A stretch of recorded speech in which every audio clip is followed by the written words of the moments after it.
And now, Good Mic Work Commentaries and Greg Morgan presents the Winged Eagle Podcast.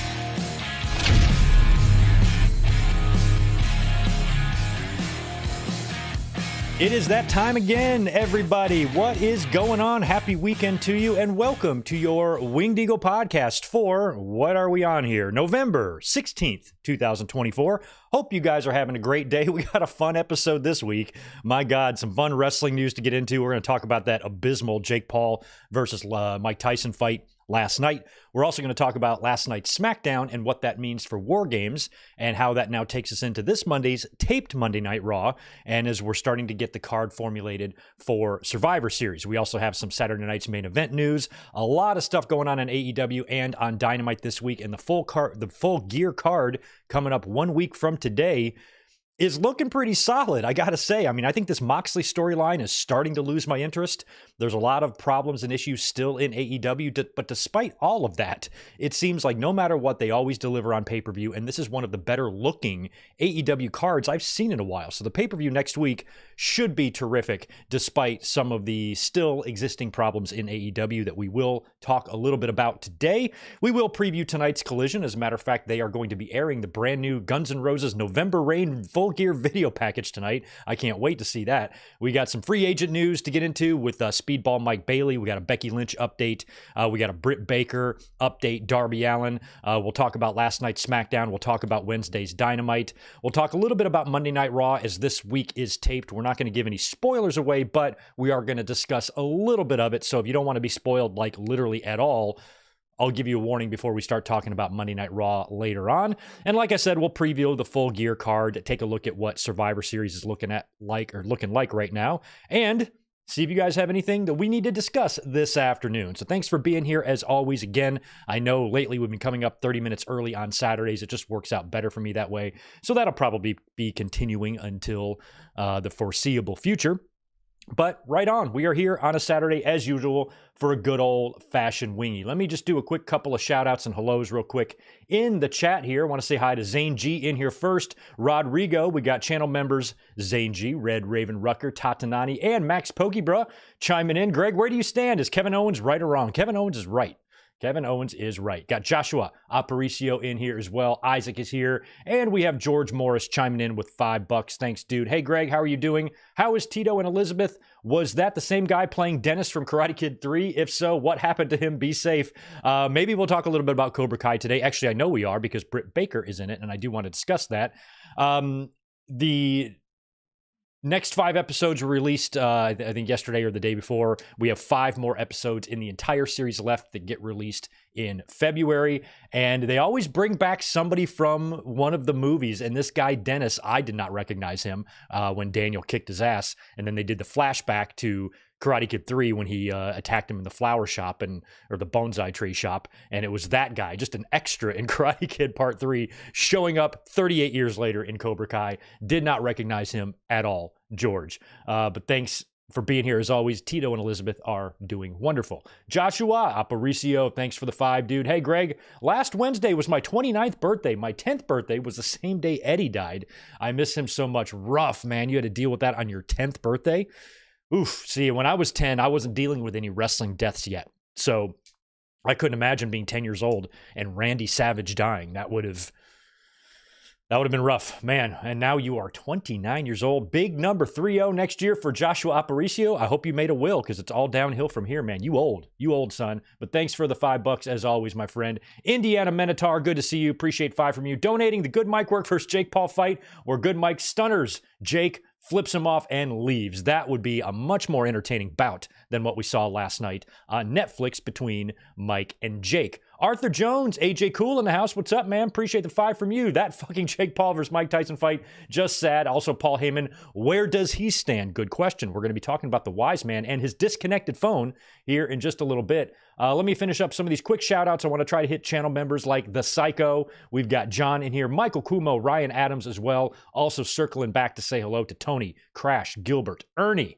William, Denny Downbad. We got Ben Espinoza, Mike Rouse, Jake, the original Tribal Chief. What's up, my friend? Sonic Plays, Damian Drain, Daniel Barry Sports, William Cullen, King Azza. We have David Brown, I think that's probably all of you. Colin Wright, good to see you. Everybody, welcome. Thank you so much for being here this afternoon. Happy Saturday to you. All right, so what's going on this weekend? We have a fun watch along planned for tomorrow, classic style. WCW. We're going to take a quick 1 week break from Survivor Series, and we're going to watch a WCW World War III show, which we have never done on this channel. I don't know how we've avoided getting to a WCW World War III yet. We do Survivor Series, it seems like every November, but we need to bust one of these out. So tomorrow we're going to watch World War III 1997 from WCW. The link is already up on the latest content tab right there at the top of the page. You'll be able to see it. Save it for tomorrow. We're going to be watching some World War III 1997. I looked at all, I think it was 3 or 4 World War III cards on Wikipedia. And I think 1997 is the one, at least on paper, looks the most attractive. So I don't know where it ranks in terms of your World War IIIs. That World War III is actually a WCW pay-per-view I never bought. I bought Starcades, I bought Spring Stampedes, Bash at the Beaches, all that stuff. I think I've bought all of the WCW pay-per-views, individually at least once throughout the years, but I never purchased ever a World War III. I remember watching 2 or 3 of them on a scrambled feed, especially that first one. So it'll be a new experience for me tomorrow. I don't think I've ever seen the show. Ever. So I'm going to be watching it for the first time with you all tomorrow. WCW World War III. Make sure you are here. This coming Monday, Monday Night Raw is taped. It was taped last week. They did a double taping for the holidays to give some of the talent some time off. And the spoilers are out. Not going to bother with a watch along on Monday. Instead, what I think I'm going to do is schedule another Saturday night's main event watch along for the members on Monday afternoon. I haven't put the link up to that yet, but I'll probably do that tonight or tomorrow. So at least we can have some content on the channel on Monday. And then during the week, you're going to have a lot of stuff uploaded as well, including possibly a podcast on Wednesday night after Dynamite, because my schedule is jacked next week. 1 week from today is Full Gear, and I will not be here. I'm going to have to miss this one. I've got a big gig at the restaurant, really tough to avoid this one. So I think I'm going to have to miss Full Gear, which sucks, but I'm going to figure out a way to make that up to you, or at least give you a review on the show once I hammer out my schedule and start posting links on the channel this week. So just keep a lookout. In the next couple of days, you'll start seeing some stuff on the channel, what we have planned for this week, and I'm going to figure out a way to get, some sort of comments on Full Gear to you, maybe Sunday afternoon, maybe a mic drop, something like that. I will give you my thoughts on Full Gear, even though we won't be here to watch it live together. So just keep that in mind. Wacky week this week, but it's not going to stop the content from flowing on the channel. Just wanted to make you aware of that. So it's going to be a weird one. That's why it's important to stay subscribed. Also, see that thumbs up button right now? Nail it for me. Try to get over 100 likes before we close down this podcast today. If we could, that would be super. So, all right, there you go. I think that is it for the shout-outs. That is it for my what's going to happen this week schedule. Now we can start getting into wrestling news. Let me just refresh the chat so I can see everybody. Right on. Okay, you guys can see me. We could. All right, cool. Let me just center myself here. All right, I am ready to rock on this wrestling news, and I think we know where we have to start. I think it's pretty obvious that, unfortunately, we're going to have to start with a terrible event last night on Netflix. Jake Paul facing 58-year-old Mike Tyson in a boxing match. This was at Jerry's World. This was Arlington Stadium, where WrestleMania 32 was, I believe, right? Where WWE claimed they had 100,000 people. I have no idea what the attendance for the show was last night. If anybody knows it, please let me know in the chat there. But of course, the main event was going to be Jake Paul and Mike Tyson. Now, I already have a very, very bad negative attitude about these fights. And I'm not really one just to be negative about everything. I'm not really like that. But I just despise these fights. I cannot stand Jake Paul. I hate both the Paul brothers. They're both fucking douchebags. And this Jake Paul, keeps getting in there in these exhibitions and fighting these washed up fighters, and he just keeps racking up these wins. I do think he's lost once, but I'm like, when is somebody going to murder this guy? And so now he's facing Mike Tyson. Even at 58 years old, I thought Mike Tyson would be able to take him down. But then again, I wasn't banking on that because I don't trust these fights. They are worked. Every one of these damn things that Jake Paul has been in has felt like a complete work. And when each one of them is over, you hear more disappointment than anything else. Yet the next fight keeps doing more numbers and bigger dollars than the one previously. And so when I think about these fights from the perspective of a wrestling fan like I am and like you guys are, I look at this bullshit last night and I say to myself, wrestling does this so much better. Because the fight, when by the time they got to the Jake Paul and Mike Tyson fight, the fans were booing. Nobody was really doing much. Tyson just sat there chewing on his gloves the whole time. When you saw the training videos of him, you thought he was going to knock Jake Paul's head off clean into the 8th row. But the fight was just very lethargic. Tyson wasn't moving. He was gassed right from the word go.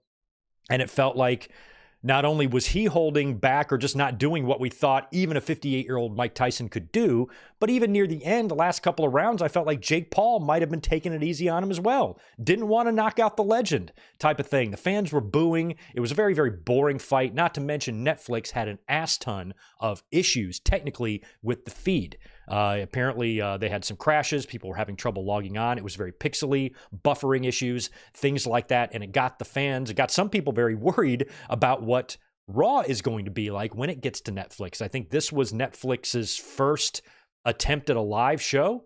So they're getting a little practice here before Raw goes live every week. But the fact that they don't have, that they had these issues is a little bit alarming. Now, one thing I will say about the Jake Paul and Mike Tyson fight, for the fans that might be worried about how this will affect the feed issues for Raw, I would like to think, without knowing any details about this, I would like to believe that a hell of a lot more people were tuning into Jake Paul and Mike Tyson than are going to be tuning into Monday Night Raw every Monday. So this was a lot of traffic, probably the highest amount of traffic they've ever had. Even in my bar last night at work, people were talking about that fight. I was going to watch it and talk about it on the podcast because Mike Tyson's a WWE Hall of Famer. Jake Paul's brother currently wrestles in the WWE. There's a lot of wrestling and boxing kind of overlap and stuff, so I figured we'd talk about it here. But even for non-wrestling fans, they were interested. The general public was interested in this fight. So I think there were a lot of people trying to log into their brother-in-law's account at once last night, and that probably caused the issues. I'm not too concerned with how that's going to affect Raw on Netflix. I would like to think that Netflix, the multi-million-dollar media company that they are, will be able to handle a live show for pro wrestling. So if the issues that they experienced last night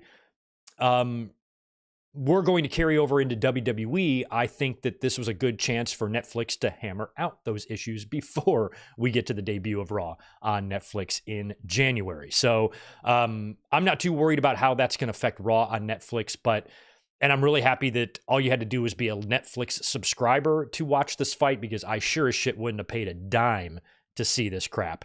Once I got home last night and I realized, I think I can make it home in time for the fight, I turned it on about round 3. So I missed the first 3 rounds, but everything that I saw was just, it was frustrating me. And I don't get like that. I don't anger watch shit. I refuse to make myself mad in my own home. I don't understand why people do that. I don't understand why wrestling fans are mad all the time and bitching all the time and screaming and yelling and just constantly angry. I don't live my life that way. But I was watching that fight, gaining more and more anger, building up more and more anger as I'm watching. I'm like, this is bullshit. This is why I don't like these fights. These assholes. Mike Tyson's going to get $20 million. God knows what Jake Paul's getting.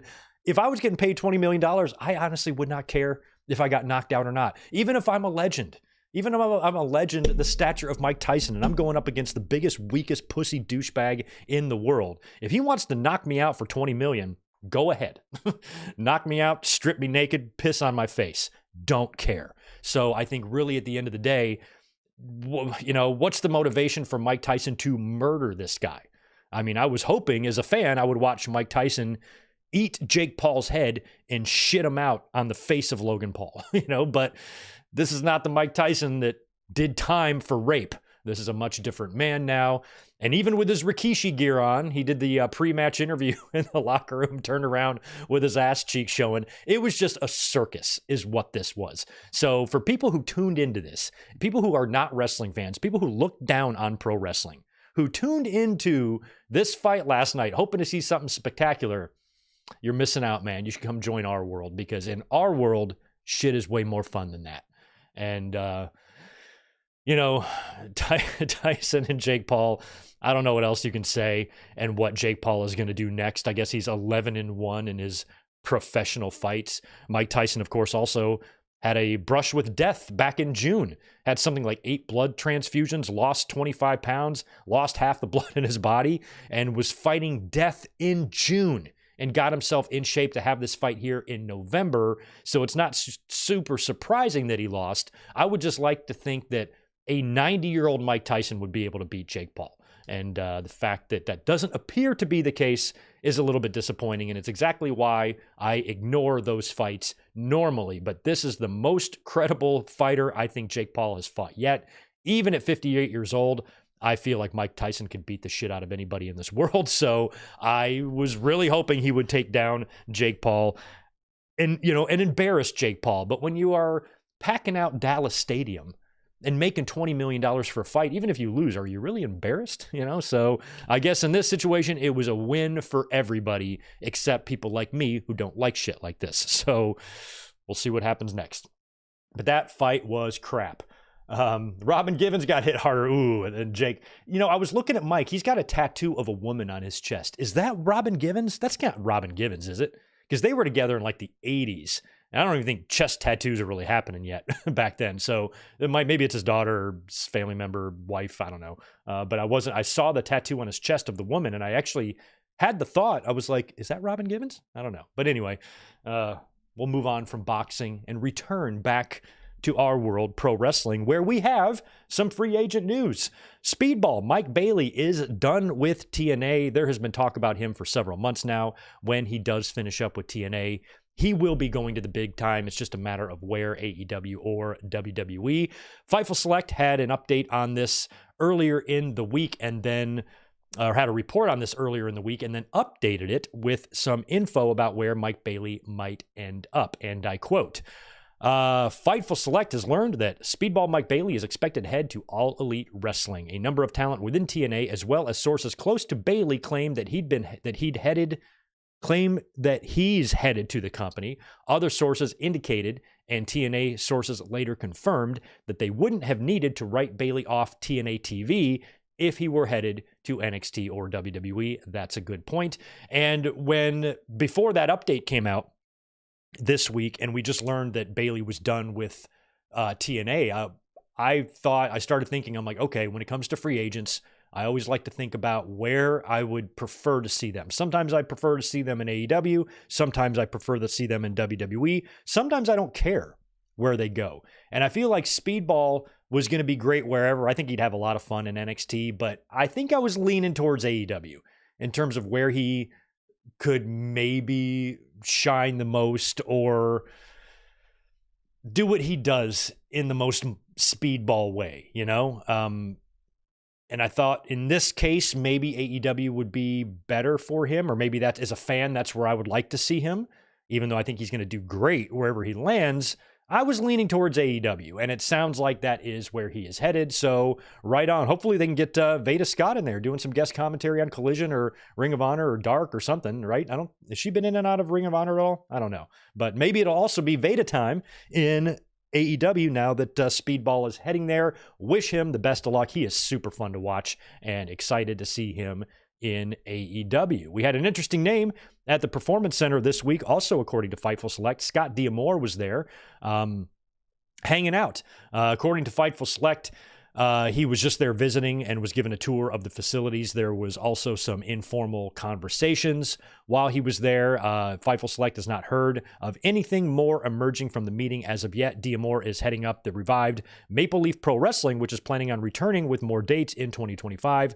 Maple Leaf's return shows featured talent from AEW, New Japan, TNA, and Ring of Honor. And I believe that's where Mauro Ranallo is doing commentary, right? Also, Mauro Ranallo was on the call for the Jake Paul and Mike Tyson fight. So that's another kind of pro wrestling link there between that damn circus last night in Texas. Next thing on my notes for news is Becky Lynch. We could be seeing Becky Lynch return soon. There is an update on her potential WWE return. She is set to appear at the Vulture Festival tomorrow, and she has already teased that she plans on announcing what's next for her. And the belief is that she will be back in WWE before or by the first Raw on Netflix, which I believe is January 6th. For that show. So that's not really a surprising news update there. We've been saying for months, we've been saying ever since Becky left that we will see her back. I did not expect her to leave WWE or to go to AEW or leave wrestling and go make movies.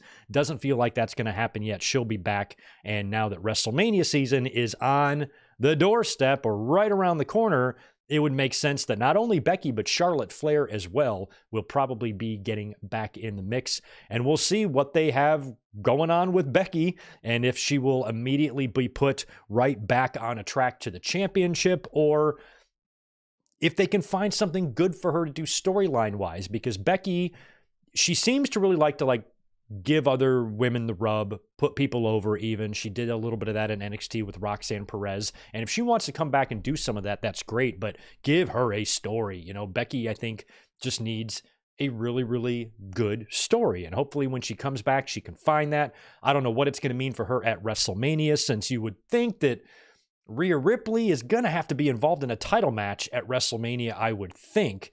And she might even be champion by the time you get to WrestleMania. I don't think she'll be facing Liv Morgan at War Games. There's going to be a multi-woman deal going on there.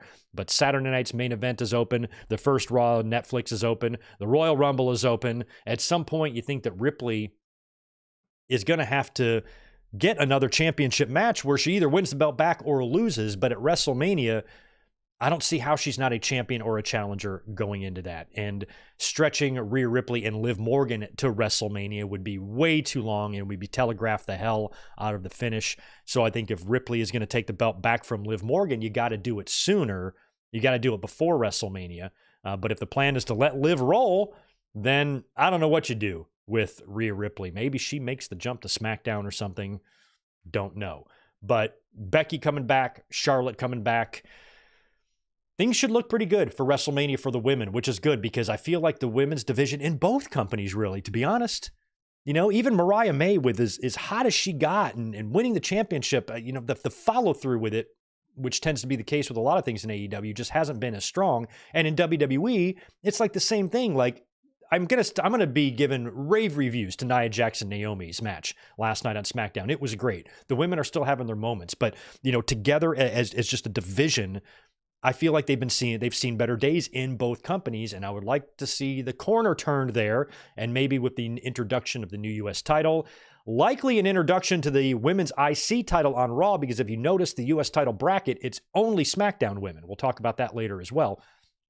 So with two now potentially mid-card titles entering the fray, a Jade and Bianca possibly U.S. tournament final on the horizon or a WrestleMania match on the horizon, Becky coming back, Charlotte coming back, Ripley getting back in the title hunt. Everything going on in NXT right now. I'm hoping by the time we get to the beginning of the year in 2025, it can be the year of the woman in this company, because there are too many great pieces of talent floating around there for the division not to be pulled together, you know, a little better is the way I feel about it. And speaking of women, we're going to talk about a friend from AEW, DMD, Britt Baker, was in Cobra Kai. She was featured in I don't remember her from the previous 5 episodes unless I forgot, but Britt Baker has a small part in Cobra Kai at the Sekai Tekai tournament where she, I believe, is on the Russian team, and they do pretty well, but then her team gets busted for performance-enhancing drugs. And they get knocked out of the tournament or disqualified. But then at the end, the final episode, there's this huge brawl between all of the dojos, the senseis, the kids, everybody's getting involved. And Britt Baker puts someone through a table, and she has an absolutely terrible Russian accent. But it was really cool to see her in that. And I marked out because I'm a big fan. Karate Kid's my all-time favorite movie. I'm a big fan of the Karate Kid franchise and the Cobra Kai franchise and series. And now that we are into the final season, it kind of lost me at the end. They started, you know, back in July. There's going to be 15 episodes, 5 in July, 5 in November, 5 in February. And July kind of lost me a little bit. So when they released the next 6 or the next 5 episodes a couple days ago, I was, okay, I better watch that. And it really, they picked back up because I was starting to feel like it was going a little bit sideways.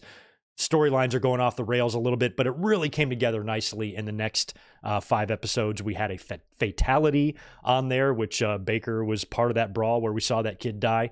And I think the final 5 episodes are going to be really good in February, and it's going to be a nice way to close out the series, and it's going to be emotional for old Greg, because I grew up on The Karate Kid. I wouldn't be who I was today if it weren't for the lessons I learned in that movie.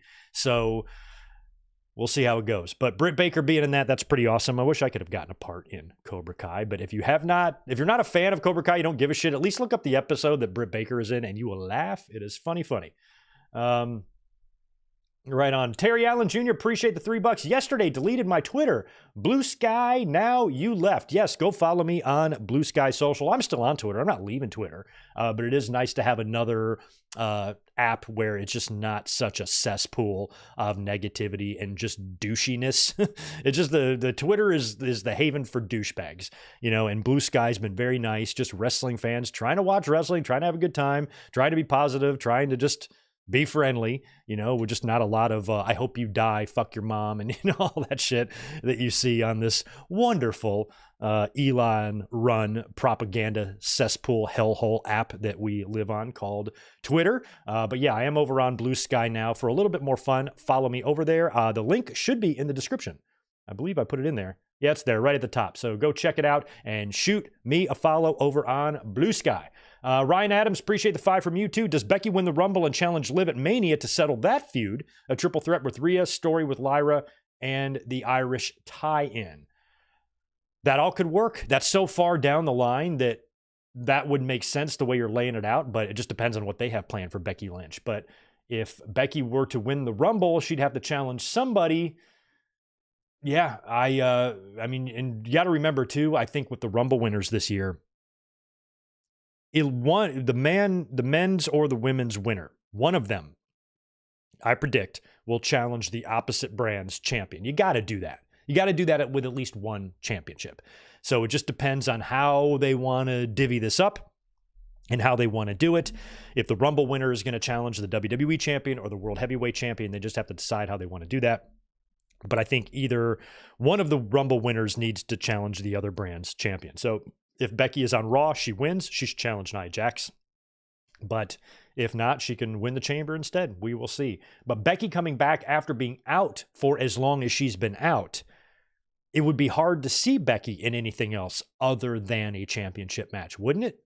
So we'll see how that all shakes out. A lot of women at the top, a lot of women deserving to be up there, and we'll see how all that goes. But you got to remember, too, the U.S. title, and likely, I'm expecting now, after we saw that U.S. title tournament bracket revealed last night, it's all SmackDown competitors. That tells me Pierce is going to introduce an Intercontinental Championship. So one way you could look at these belts, these mid-card belts, is if you want to establish them right off the bat, put them on big names to start. I know the point of these belts is to help get over some mid-card talent, but if you want to establish these championships as important and prestigious, one good way to do that is to have maybe Bianca win the US and Becky win the IC and start it from there. That at least gives a big-time name anchoring the legacy. That's my thought on that. So Becky could tie into that Intercontinental Championship tournament, which will probably be coming, I'm assuming, or maybe she challenges for the US. We'll have to see. Don't know yet. Let's talk about some Darby Allin news. In the latest installment of Darby Allin is a Psycho, he wants to jump a car over a line of buses on live TV in the parking lot of a large arena. He wants to perform this life-threatening stunt after he climbs Mount Everest, which is about the most extreme life-threatening stunt one can perform. So Darby wants to die, and his latest thing is he wants to go full Evel Knievel on this. And here's what he said when speaking to Chaz and AJ on 99.1 PLR. Darby says, and I quote, that's a big thing that I actually want to do when I get back from Everest. I want to have a live stunt on TV where we have a bunch of buses lined up and I jump a car over them. I think there needs to be something like that again in the world of TV, just like at the top of the hour, will he die? Live TV, I just feel like, why not? I don't know why. When I jumped the Jeep over my house, that was 96 feet, but the only thing with that is there was no landing ramp. We landed on mobile home trailers. I don't want to do it at my house. I want to do it live at an arena, like in the parking lot. In the parking lot of an arena, we'll just block it off. where we're performing that night in front of the arena. So there's a row of buses and I just want to jump that. So if it's for the live crowd, so it's live for the crowd. So some people can come outside and watch at the top of the hour. So this is just a funny interview. Like Darby Allin, you know, he's out Jeff Hardying Jeff Hardy. I don't know. Not only does he wrestle like a complete psychopath in the ring, and his style is life-threatening and injury-threatening at all times, the damage that he puts his body through, I've never seen anything like it. And I lived through Jeff Hardy. I lived through Jeff Hardy climbing up the shit, and Shane McMahon and all these people doing all this crazy stuff. None of that even comes close to the way that Darby Allin just uses his body, you know, as a weapon. The torpedoes and the flying in and the flat back bumps onto steel, concrete, stairs and ladders. And my God, this guy has not just completely decimated his body. I still can't get over that Revolution bump through the plate glass back in February. And now outside of the ring, you think this guy would want to, you know, rest up and heal up. Nope, he's climbing Everest. He's jumping buses. So Darby Allin is our best chance that we've ever had just to see a wrestler die in front of our eyes. I mean, obviously other than, you know, Owen and things like that. But I'm just saying, just from a mentalities perspective, Darby Allin, what he likes to do to perform, to entertain, the lengths that he takes it to, it's borrowed time, man. And Darby is such an over act, and he's so well liked and respected by men, women, children, older people. And that's what Jeff Hardy had. One of the biggest compliments I could ever give Jeff Hardy is how marketable he was to the widest array of wrestling fans. It's everybody. Kids love him. Older people love him. Women love him. Men love him. He doesn't have a fan base that he doesn't connect with. There's not a portion of the fan base that he doesn't connect with. Everybody. And Darby Allin, I think, is a lot like that too.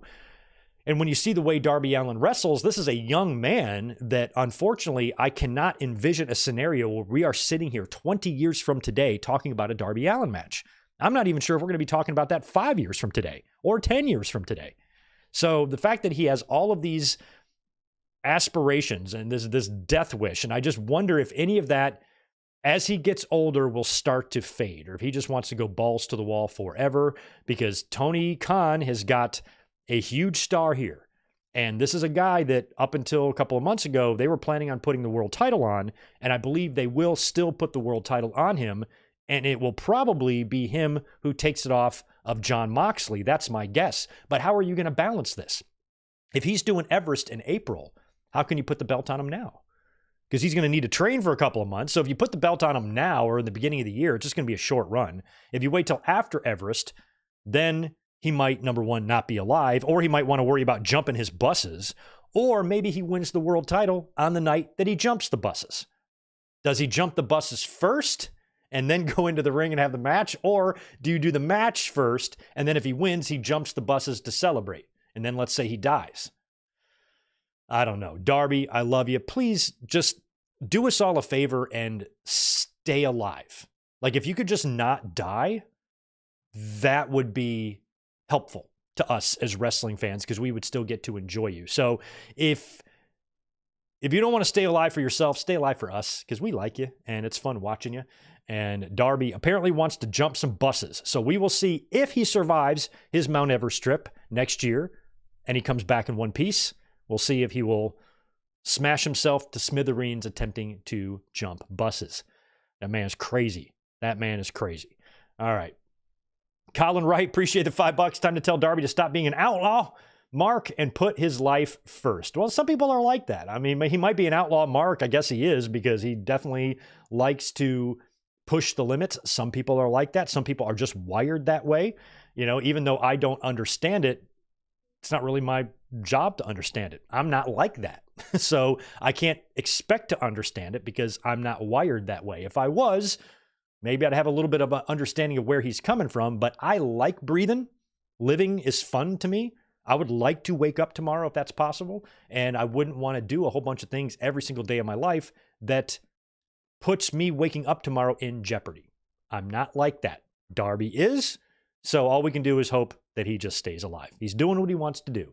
And if he does die on Everest, if he does die jumping over buses, if he does die on a botched coffin drop from the top rope to the steel steps that are turned on their side, and he impales himself on the corner of that and dies right there on live pay-per-view, Darby died doing what he loved. So if that's the result we're going to get, if that's the end game here, at least he's going to die happy. Yeah, at least he's going to die happy. But I don't want him to die. I want him to keep on keeping on, keep living, right? All right, let's talk about last night's Smackdown. Fun show last night. What a main event. Naomi and Nia Jax crushed it. So much fun. This is a good show. This is a really good show. And we had some surprises, which helps kind of make sense of what we read in the Raw spoilers, because this was kind of a weird one. They taped Raw on Monday. They did a double taping on Monday. So we had Raw live, then they taped next week's show. But then we had Smackdown live last night. And when you read the Raw spoilers, there was one strange thing in the Bronson Reed and Seth Rollins match that made me wonder what that was about. Now it makes sense. We'll talk about all that in a minute. But Smackdown opened up with Cody Rhodes coming to the ring, demanding to face off with Kevin Owens. Kevin Owens has got some payback coming his way after what he did to Randy Orton last night. Nick Aldis is out there to say, no, I can't let you do that. The Randy Orton situation needs to be handled internally first before we can allow Kevin Owens to come back to TV. And then Cody Rhodes starts pleading with Nick Aldis, referencing that Nick Aldis was a wrestler, still is a wrestler. He should understand where Cody is coming from and why this is so important to him. But Nick Aldis stands his ground, and Cody says, that's fine, but you better figure it out or I'm just going to take matters into my own hands, basically. So Cody Rhodes wants Kevin Owens. Aldis is holding back. They're trying to deal with him internally, and Cody is like, well, you better figure it out or I'm going to go get some on my own. So one thing that we heard this week was that the rumored matches, we've heard this a couple times, rumored matches for Saturday night's main event, one of them is in fact going to be Kevin Owens versus Cody Rhodes. Now, I like this idea. Weeks back, I had this whole pitch. We talked about it on the podcast here. I had this brilliant idea that I had since Kevin Owens has not been world champion in 8 years. I think that's criminally wrong. And I think one way to really kind of make up for that is not only if you give him a world championship victory, have him win the title again, but do it in a very, very unique way. And I would love if Kevin Owens pulled off some ultimate heist job on Saturday night's main event, just like Andre and DiBiase did with Hogan on NBC in 1988 in front of 33 million people. That's the rating they did that night for that match.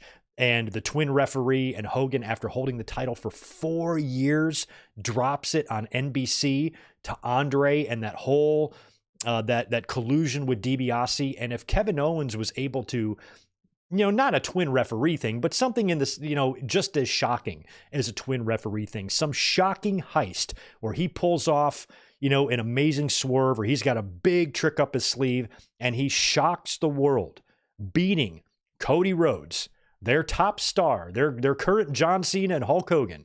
Cody Rhodes beating him on NBC, winning the championship when no fans really think he's going to do it, steals the championship and shocks the world on national television. God, I would love that. And there still is a chance that could happen. Now, with Cody Rhodes demanding Kevin Owens and Aldis saying no, and we hear about this potential match at Saturday night's main event, you have to wonder what's going to happen at Survivor Series, because Owens and Cody, as it stands right now, are not going to be in the War Games match. We know who the Bloodline, the new Bloodline's fifth member is going to be, and we likely know who the OG Bloodline, their fifth member, is going to be, considering who the new Bloodline's fifth member is. So you can kind of rule out Cody and Owens for Survivor Series. So my belief is, if they're doing a match between Cody and Owens at Saturday night's main event, that's got to be a rematch. It's got to be a rematch. What are these guys going to do at Survivor Series. You can't give Cody a completely different championship match at Survivor Series. That makes no sense. We got Gunther and Priest. So, I mean, you could give Cody the night off. Cody could host Survivor Series, or he could be up at the Skybox, doing interviews in between matches or something. But it feels like Cody is going to have to be on Survivor Series. And since his main opponent right now is Kevin Owens, it's got to be him. So I feel like next week on SmackDown, Aldis is going to agree to make a match between Owens and Cody at Survivor Series. Now, here's my idea. I said if they have it on Saturday night's main event, then that's got to be a rematch. So something happens at Survivor Series. Maybe Owens gets a disqualification win. Maybe Cody loses it, bashes him in the head. Or you do some sort of a finish that will set up. Maybe Owens gets disqualified. Maybe it's Owens that gets disqualified. Cody retains via disqualification, but they book a rematch on Saturday night's main event. And Randy Orton shows up and turns on Cody. And Randy Orton, who gets pile driven by Kevin Owens and stretchered out, comes in and helps Owens beat Cody. Why would he do that? I don't know. He's the Viper. He's unpredictable. If he's mad at your wife, he'll kick her head off. Why are we going to try to figure out the motivations of Randy Orton? You can't get inside that head. So you could probably figure out a way to explain that and make it make sense. But that would be shocking because nobody would be expecting that to happen. The match starts breaking down on Saturday night's main event. I hear voices. Here comes Randy Orton. Crowd's going nuts. Randy Orton's going to come get him some of Kevin Owens. Boom, RKO on Cody. Stunner, pop-up powerbomb. Owens wins the championship. And remember when Triple H helped him win the title? And the look on Owens' face, there was reports online that there was an audible called there because Kevin Owens' reaction was so believable. He literally looked like he could not believe he won the championship. And so fans online were like, I don't think he knew. I think they surprised him with a victory, but it wasn't. He was just very good at selling. So if the same thing happens, let's say Randy Orton, when Triple H grabbed Rollins that night and pedigreed him, and Owens is like, what the fuck? And then he goes and covers him, remember? What if Orton does the same thing? Comes in, RKO to Cody right there in the middle. Kevin Owens doesn't know what to do. He's got his hands up like Orton's coming at him. But Orton's not attacking him.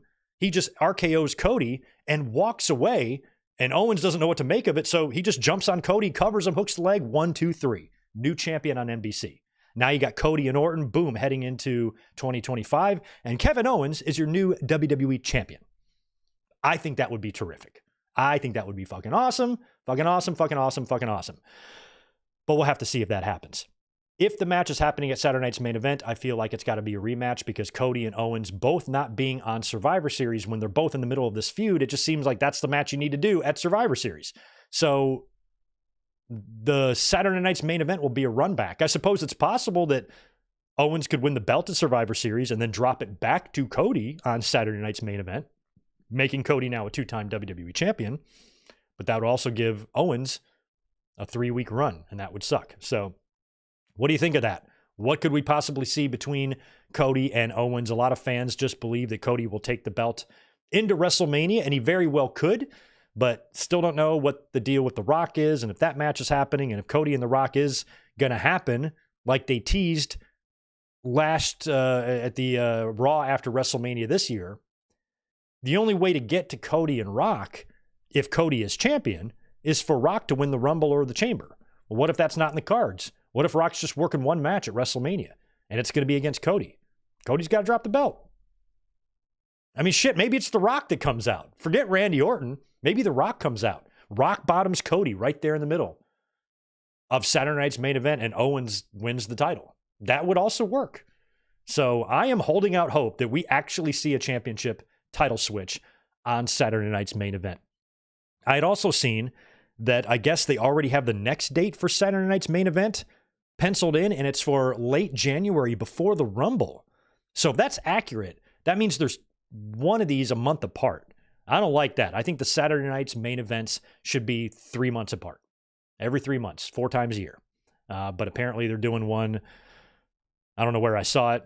I didn't really bother to confirm it, so I'm not even sure the validity of it, but it looks like they're going to do another one like on the 25th of January or something like that. So that, that's a little disappointing because that's just one right after the other. I'd like to have one sit and breathe for a little while before you bust out another one, especially leading into the Rumble right after the first Raw on Netflix, and there's a lot going on. I don't think you really need a Saturday night's main event right there. I'd do one after WrestleMania instead, but apparently that's what they're doing. And there's potential for fun to be had there, that's for sure. Let me see. We had last night the United States title tournament kicked off. I actually had a bracket that I forgot to put up here. Let me see if I can get it for you guys. So here's our bracket for the tournament here.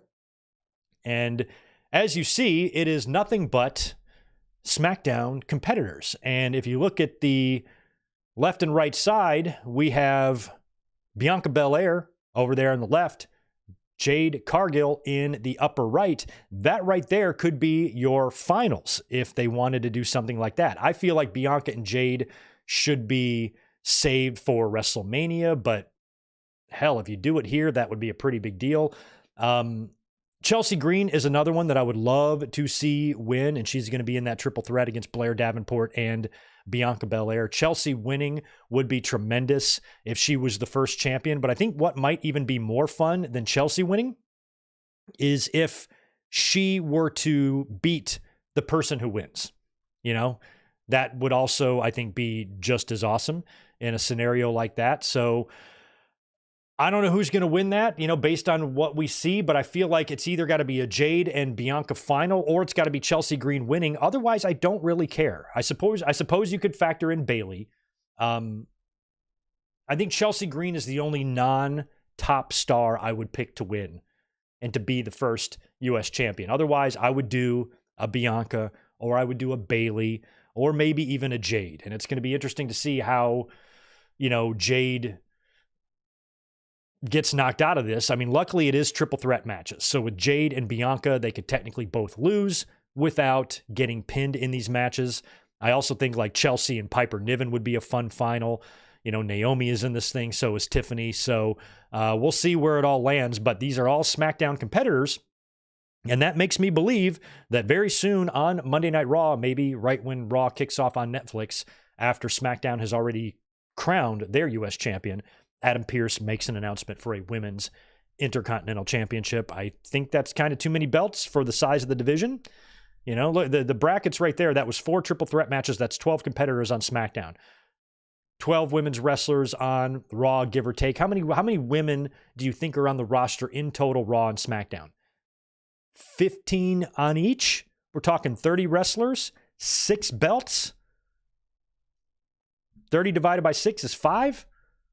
That's 20%. That's 20% of your roster will have title belts around their waist.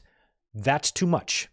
But we'll see if we, in fact, even get an Intercontinental Championship on Raw. I just feel like we are, since Raw competitors were not invited to this thing. Maybe that's going to piss off Pierce, and that's what prompts him to create the women's IC. And unfortunately, since the women's US is just a smaller version of the current belt design, they're going to do the same thing with the women. It'll be a smaller version of Braun Breaker's belt.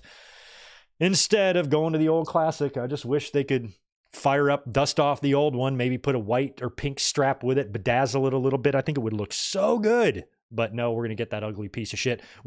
Even with the blue in there, it's still just an ugly title. I miss the old one. I wish they'd bring it back. By the way, that triple threat match tournament kicked off last night with Bayley, Candice, and B-Fab. Bayley got the win there, and B-Fab had a really good showing in this match. Fans liked it. Women opened the show and closed the show last night on SmackDown, and both matches were pretty good. B-Fab even had a post-match interview where, you know, she said she's going to just keep trying. She's been working really hard, and she was impressive in her outing last night. And we'll see, you know, how long her association with the Street Profits continues to go. Because there is some frustration on the Street Profits side of things as well. They are a little bit on the directionless side right now, and things would not get better for them later on. We had an interesting return last night. Our boy Shinsuke Nakamura is finally back. Man, it's good to see him. This whole thing kicked off with LA Knight coming out to issue his open challenge. Now, prior to this, he was approached by Sami Zayn. Sami Zayn is there with the OG Bloodline. They are in pursuit of their fifth man, trying to recruit someone onto the team. Sammy talked to a couple of people last night. LA Knight was one of them. LA Knight came to the ring for his promo and said that he said no to Sammy. He's moving on to his own thing. He's worried about his own business. He doesn't want anything to do with either one of the Bloodline teams and hopes they both destroy each other. And that seems to be what the message is to the Bloodline when they are trying to recruit members. Seth Rollins on Monday wanted nothing to do with them. That's probably going to change now. But, sorry, I'm just got to answer this real quick. So we are, where was I? Oh yeah, with the LA Knight promo. So nobody really wants to be on the Bloodline team. Everybody is denying these guys, and LA Knight was approached. He said, nah, I got my own things to worry about, and he is here to issue his U.S. Open Challenge. Out comes Santos Escobar and crew, and Santos wants a match, but Knight kind of shuts him down and instead gives the match or offers it to Berto. Berto then sucker punches him, and we get the match, LA Knight versus Berto for the U.S. Championship.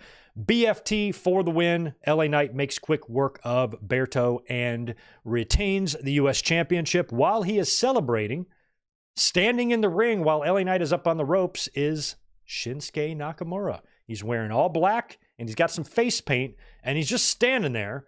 LA Knight jumps off the ropes, turns around, bam, eats a kick, and I think Nakamura catches him with a knee strike as well. And Nakamura is back, and he's going to be working with LA Knight. So Nakamura is a former United States champion.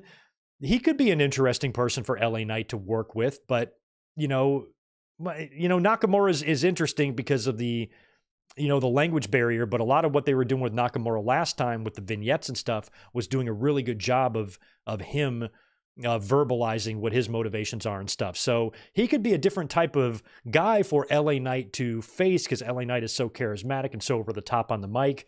Somebody like Nakamura with his mind games and his vignettes and whatnot maybe could get inside the head a little bit of LA Knight. I don't know if I really am interested in seeing Nakamura be the one to take the title off of LA Knight, but I am glad that Nakamura is back. I like Shinsuke a lot. And hopefully this will result in some fun matches between him and LA Knight. I don't know if we're going to have time to throw this on Survivor Series. Probably. But if not, they could certainly do it on television. And maybe they do something where they hot potato the belt a little bit. We'll have to see. But or at least where it stands right now, one day after Nakamura's return, I don't think I want him to beat LA Knight for the U.S. Championship, but I'm also willing to give it a shot. So we will see. We cut backstage to the OG Bloodline. They're all there in the locker room area. And Roman kind of comes in and sits in the chair, sits in the middle chair type of thing. And there is a new dynamic between the team now. He's, they're not just at Roman's beck and call. He is still sitting in the middle of them, pretending to be the leader, but they're talking to him more like a person. They're not speaking to him like he's in control of them. I do like that they're at least making a point to do that. Sami Zayn, when Roman walked in, he goes, Sami was like, Roman, I don't know what to tell you, man. Nobody wants to be our fifth guy. I've talked to everybody. I've done everything I could. Where before the Bloodline was very hesitant to deliver bad news to the tribal chief. Now it's like, hey, this is the way it is, man. So he tells Roman that nobody wants to be their fifth man. And then Jay is like, come on, Oos, make the call. Make the call. So they're telling him to make a call to somebody. And as soon as he tells them that, you hear Solo Sikoa's music in the arena. And you can see the new Bloodline coming out on the screen. And somebody on Twitter today posted a clip of, apparently when this happened, Sami Zayn pulled out his phone. Once Solo's music hit, Sami pulled out his phone from his pocket and threw it on the couch. And then the OG Bloodline headed to the ring. I don't think there's too much to read into there. I think that's Sami leaving his phone behind because he doesn't want to get it lost when he's brawling. That would be what I would take away from that. But since there is a phone issue here and we would see what would happen at the end of the show, maybe this is storyline related because, the camera did catch him doing that, but it might mean nothing at all. So we're not sure yet with the phone, but that is likely Sami's own personal phone that he left on the couch so it wouldn't get damaged or lost or thrown into the crowd for some Jay Brone to take it home and start using. So The OG Bloodline then comes out. Big brawl ensues. Solo has Sami Zayn kind of isolated in the ring, and he's about to deliver the Samoan spike when Roman Reigns comes in with a spear, takes out Solo, saving Sami Zayn. The two kind of give a little nod of respect there to each other. And Sami then proceeds to dive over the ring. And then from behind, in comes big Bronson Reed. Comes in from behind, attacks Roman Reigns. The OG Bloodline gets destroyed. They nail Roman Reigns with, I think, 2 tsunamis. Might have been 3. I think it was 2. So Roman gets completely wiped out by Bronson Reed, and he has joined Bloodline 2.0 for War Games. And that's a pretty big surprise because on Monday, we were watching Raw together, and somebody in the chat mentioned Seth Rollins as being the 5th member for the OG Bloodline, and I immediately dismissed it. I'm like, no, Seth's got too much history with Roman Reigns there. And I said, plus, he's in the middle of this feud with Bronson Reed. You know, he's not going to just be in the team Bloodline when he's got this issue with Bronson Reed going on. And at the time on Monday, I was assuming we were going to have a rematch between those two guys at Survivor Series. But as we saw on Monday, they made the match between these two guys this Monday, which was already been taped last Monday. So when you see the results of that match in the Raw spoilers, when I read that earlier in the week, I was like, huh. And now that you see Bronson Reed showing up here, oh, now it is making sense. So props to the person in the chat on Monday that asked about Seth Rollins. And I was like, no, there's too much going on. He's feuding with Reed. I didn't consider the fact that Reed could also get involved in this. So once Bronson showed up last night, I'm like, well, there you go. Now we know who our 5th man on each side is going to be. Now, on one hand, this is great for Bronson Reed because this is putting him in a main event scenario. And if the objective here is to get him over as a main eventer, they have to follow through with this after War Games, even if he loses. Because with War Games, he doesn't necessarily have to be specifically involved in the finish. So he can remain protected. Plus, I think him and Rollins are going to cancel each other out, maybe fall off the top of the cage through a table or something crazy like that. But I think that's great for Bronson Reed to be involved in this War Games match. Plus, he kind of fits the blood. He looks like he's one of their family members, doesn't he? And he's so big and so awesome. He's going to be great in a War Games environment.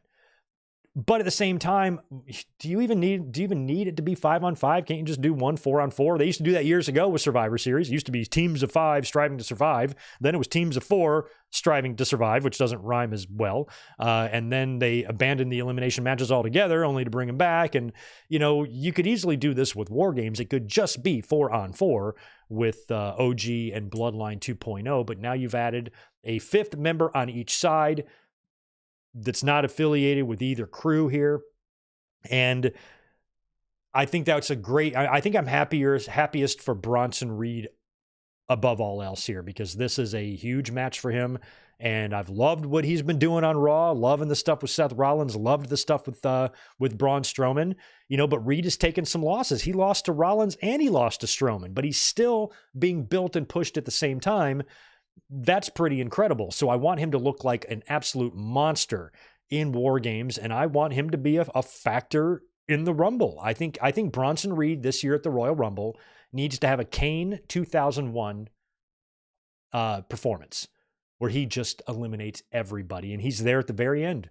Comes down to Bronson and whoever, and Bronson is the last one eliminated, but not after he did some major damage in that thing and eliminated some major names. And if you really wanted to keep him rolling, like let's say you get into next year, let's say he falls short at the Rumble. Let's say Bronson Reed has a Kane-like performance in the Rumble where he's just eliminating everybody. Fans are cheering him. Fans are impressed with his performance. Every time he eliminates somebody else, the crowd gets louder. In the end, he loses or he gets thrown over the top rope. But then he gets put in the chamber. Let's say the winner of the Rumble challenges for the WWE Championship, leaving Gunther's title, needing a challenger. Reed goes into the chamber, wins the chamber, challenges Gunther. Reed and Gunther at WrestleMania. I'd prefer Bronson Reed and Gunther at WrestleMania over John Cena and Gunther, to be honest. We'll have to see where John Cena is going to land in all this, too. He's going to be involved in the Royal Rumble. But this could be the beginning of something major for Bronson Reed, or it could just be a one-off, and this is the only major thing Bronson Reed does. But I think if you're going to go through the trouble to put him in this War Games, make it benefit him, and turn him into a monster going into 2025. And I think that's very possible now. So Reed is now in the War Games match. He has a match with Seth Rollins on Raw. And I don't believe we get Rollins officially added to the team on Raw, but that'll probably happen the week after, or maybe even on SmackDown next week. We'll have to see. I'm not even sure why they taped this Monday's Raw, because Thanksgiving isn't until the 28th. So they have taped next week's show, or this Monday's show, which is the 18th. I can understand them taping the 25th. But I don't even understand, I guess this is all part of WWE attempting to give the talent time off for the holidays. So maybe they're giving them these 2 weeks or something like that. Maybe they get a huge chunk of time. Maybe that's what's going on. I'm not really sure. But I just thought if they were going to give the talent some time off for the holidays, it would just be the week of Thanksgiving. They might get the day before, and maybe they tape SmackDown the day after on Black Friday, so the talent doesn't have to be there for that. They tape that earlier so they can have the whole Thanksgiving weekend off. That's all I thought they would give WWE, but apparently they're giving them fucking solid week off of events or something like that, and that's what the double taping was about. And I'm sure TKO saves a bunch of money doing double tapings. You have to wonder if they might look to doing this again, going back to the old days. 25 years ago, WWE would do one taped, one live, every other week. So we'll see if they get back to that, but apparently they taped Raw because of the holidays. But, Thanksgiving is still 2 weeks away, so I don't know why they taped a show on the 11th. I don't know. It doesn't make any sense to me. But we will see Survivor Series start to come together, and I think it's pretty safe to say now that Seth Rollins will, in fact, be the fifth man. It wouldn't make any sense for him to not be the fifth man now. Clearly on Raw, he wanted nothing to do with the OG bloodline, but if he wants to get his hands on Bronson Reed, this allows him to. So he can put aside his differences with Roman Reigns and with everybody if it means getting in there and getting his hands on Bronson Reed. And at some point, we're going to have to get the Roman Reigns and Seth Rollins match, another one of those. And maybe they start teasing that in the War Games match. We will have to see. Also on SmackDown, we had the Motor City Machine Guns defending their tag team titles against the Street Profits. Tommaso Ciampa came in and screwed this up. He showed up out of nowhere, knocked Montez Ford off the top rope, causing a disqualification and attacking the Street Profits. Johnny Gargano came to the ring, tried to calm Tommaso Ciampa down. Ciampa left in a angry rage, in a fit of rage, storms out, and Gargano was really struggling to calm him down. He actually got shoved down. Tommaso shoved Gargano down and then left the ring. So DIY looks like they are heading for a split, and maybe they are going to start pushing Ciampa as a singles, because Tommaso Ciampa, evil, psychotic, scary Ciampa, can be a lot of fun. So hopefully he's transitioning into that and can do something fun here on the main roster all these years after their big run in NXT. Also, we had the main event was a women's championship match. Nia Jax defending against Naomi, and this one was super good. And this was the main event too. I cannot believe how just great Nia Jax has been doing since she's been back for this past year. And this match was incredible, and it was really close there for a while. They made you believe that Naomi was actually going to do it, that she actually had a chance, especially when she hit that split-legged moonsault. Oh my God, I thought she was going to have it. So we had a lot going on here, though. We had stuff going on backstage. Still tension between Bayley and Bianca. We saw that earlier. And then backstage during the match, during Naomi and Nia, they cut to the screen where Jade and Bianca are attacked from behind by Liv Morgan and Raquel Rodriguez. Then back in the ring, this thing got overbooked a little bit. You had Tiffany Stratton running out there to try to interfere, but then Bayley came out and stopped her. And then later on, Candice LeRae came out and took out Bayley.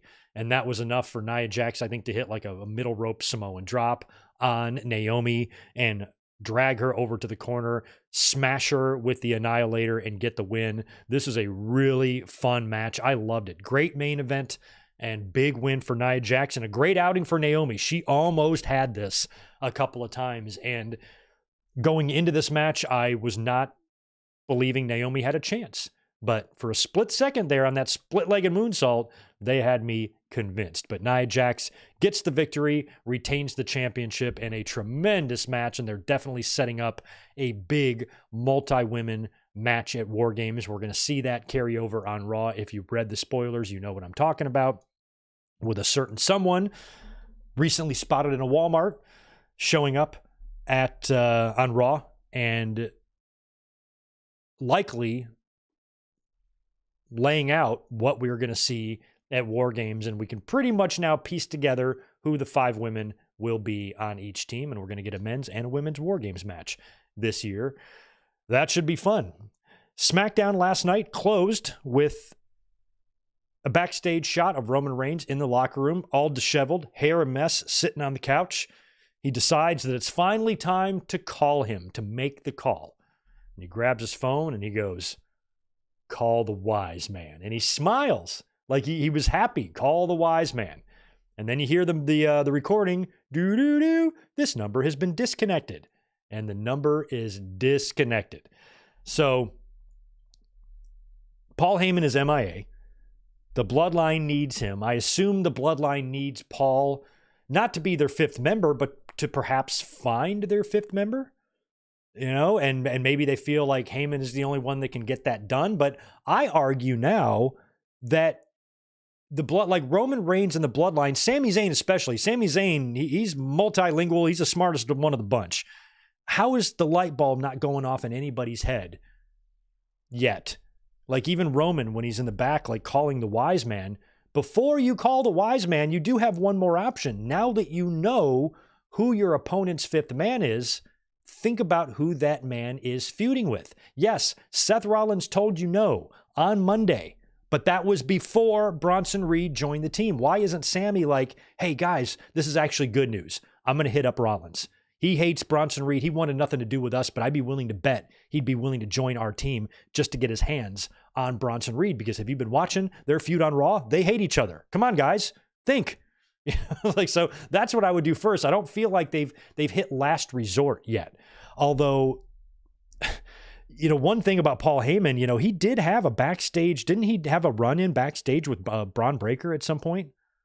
Right? In the last couple months? Like, how cool would it be if Heyman recruited Braun Breaker and now you got Breaker and Jacob Fatu in there, like they teased on Raw a couple of weeks ago? But the fact that Reed is in there, it just has to be Seth. It wouldn't make sense for it not to be Seth. So I think they'll shoot an angle on TV where Seth will be like, look, I don't like you guys, but I hate Bronson Reed more than I hate you. So I will align with you temporarily. And him and Roman have got to have a conversation. There's got to be apologies and whatnot. And, Rollins was a big reason why Roman Reigns dropped the title. He was the one that hit Roman with the chair. I think Roman hit him with the chair. But it was Rollins' involvement in that ultimately costed Roman the title against Cody. So there's got to be some sort of a conversation between these 2 former Shield members about getting on the same page before this can happen. And I'm sure they will shoot that on probably SmackDown next week, I would assume. I think after what we see on Raw on Monday, maybe Seth will be on SmackDown this coming Friday, next Friday, and that's where it will become official, unless they're doing another taping somewhere I'm not aware of. But I feel like in 6 days on SmackDown, next Friday, that's when Rollins will be officially added to the team, if I had to guess. Roman called Jon Moxley. Oh, how good would that be? How good would that be?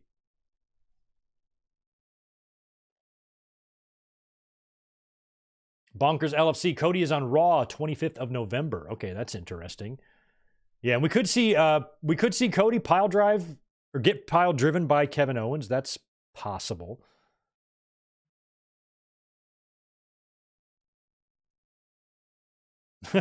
Denny Downbad goes, Seth is going to look like such a hypocrite, isn't he? Yes, but not if you factor in Reed.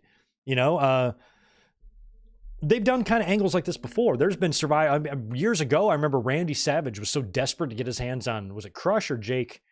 He didn't care what team he was on. Just put me on a fucking team. I just want to be in the building. Yes, happy birthday to Macho Man Randy Savage, who whose birthday was yesterday. Don't know how old he would have been, but man, it's been 13 years since he passed away. It's crazy. But I think with I was reading that. Oh, that's funny. Anyway, but yeah, with Seth being involved, he will look like a hypocrite, but it's okay because of the Bronson Reed stuff, because that's his motivation. So you kind of got an out there. And like I said, we've seen that before at Survivor Series, at Royal Rumbles even. Somebody's mad. A lot of times it was Macho, and would do anything he could do to just get in the building, be part of it, so he can be closer to the man he hates. And so you can use that as a reason. And Seth can explain all of this. You know, he can get on the mic and say, I hate you, you fucking asshole, all the history we have and the things you've done to me and things we've done to each other. You know, but right now, my issue is getting revenge on Bronson Reed. And even if I have to team with you to get that done, that's how bad I hate that man. So he's got an out. I think they can make it work. 72. Macho would be 72. Holy crap. Yeah, I guess he would, huh? He died at what, 58 or 59? Oh, that's so crazy. 72-year-old Macho Man. You know, I saw that when they, the last thing he did like an action figure commercial for WWE in like 2011. And I remember I just moved here. I hadn't even been living here very long. And I saw that and I remember thinking to myself, that is the beginning. It reminded me of Bret Hart, baby steps, you know, just a little reach out across the table there. Bret came in to do the DVD. Then he did the Hall of Fame. And then he met back up with Vince. And then it took a few more years, but then eventually he was back on TV. And I thought with Savage, him doing the video game thing or the action figure thing was just a small step between brokering a conversation between him and Vince, a reconciliation, a Hall of Fame induction, and maybe, just maybe, Randy Savage can make occasional appearances on Monday Night Raw as a commentator. That's what I really was hoping in 2011. And just a couple of months after that, Randy Savage tragically passed away when he had a heart attack while driving. I had hope, but it was just not meant to be. So crazy. Happy birthday, Macho. Like I said, Raw taped this week. We will have Braun Breaker and Sheamus in an Intercontinental Championship match. We've got a mixed tag with Rey and Zelina taking on Gable and Ivy Nile. The War Raiders are taking on Dominic and Carlito. And we have a big segment, I believe, that closes the show with a bunch of women, Bianca, Jay, Naomi, Liv, Raquel, and a few others to remain unnamed. Had a big brawl that I believe will be setting up the women's War Games match at Survivor Series. So that's what we're looking at Monday. That's why I'm not going to be up here to do a watch along for this, because the spoilers are out. I'm reading them. I'm looking at them right now. I'm going to work on something else instead on Monday for the channel. Let's switch gears now, move into Dynamite. We got to talk about AEW this week, because I honestly thought that Dynamite was not a bad show this week. And as a matter of fact, I think Full Gear is looking really good. Now, Dynamite or AEW still has some issues. Their product feels cold. Ratings have, kind of tapered off to the 600,000s, which they maintained here. And interest in general is down. And, that's due in part because WWE is also very hot right now. And with AEW, it's the talent, everything is there. Like, the pieces are there. The Full Gear looks like an amazing card. Dynamite was a fun show on Wednesday. There's some great matches lined up for Collision tonight. And so they have good matches, good TV, good pay-per-views. And individually, the talent is all there, and it's there. It's the whole thing, the whole company as a whole is what isn't firing on cylinders. Even if people individually are doing very great. I'm loving the Will Ospreay and Kyle Fletcher stuff.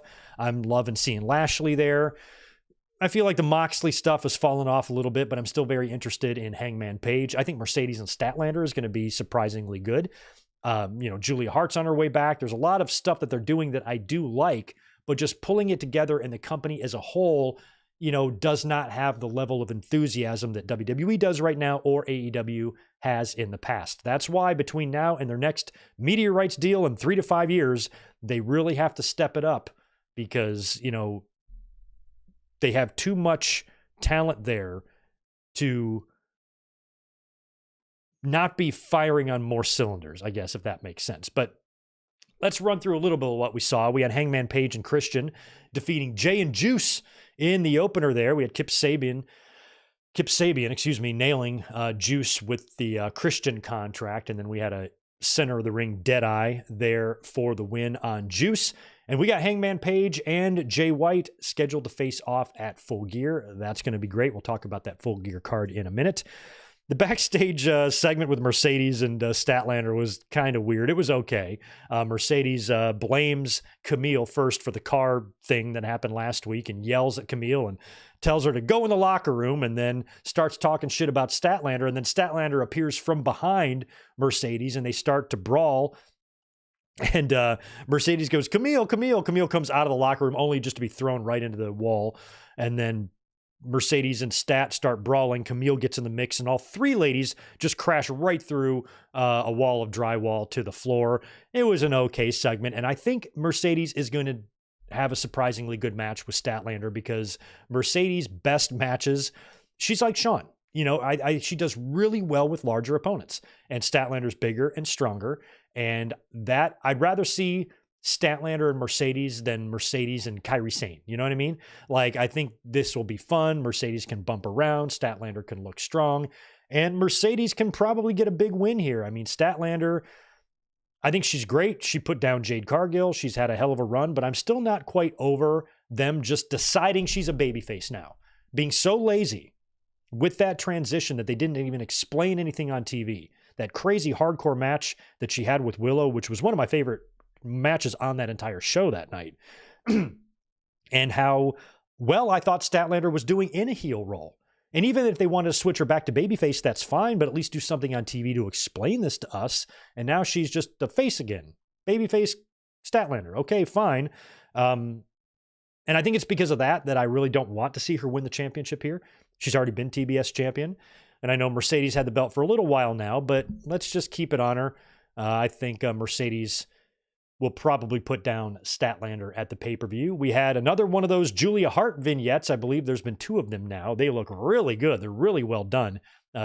Showing her in her old cheerleading outfit and then taking an arrow to the heart by the gothic Julia Hart. I don't know what these even mean, but they're really well done and well produced. The young lady that put together the video package has been on social media saying, hey, this is my work, and I shot her a follow, and she does good stuff. That was a really, really good vignette there. I love Julia Hart. I think she's great.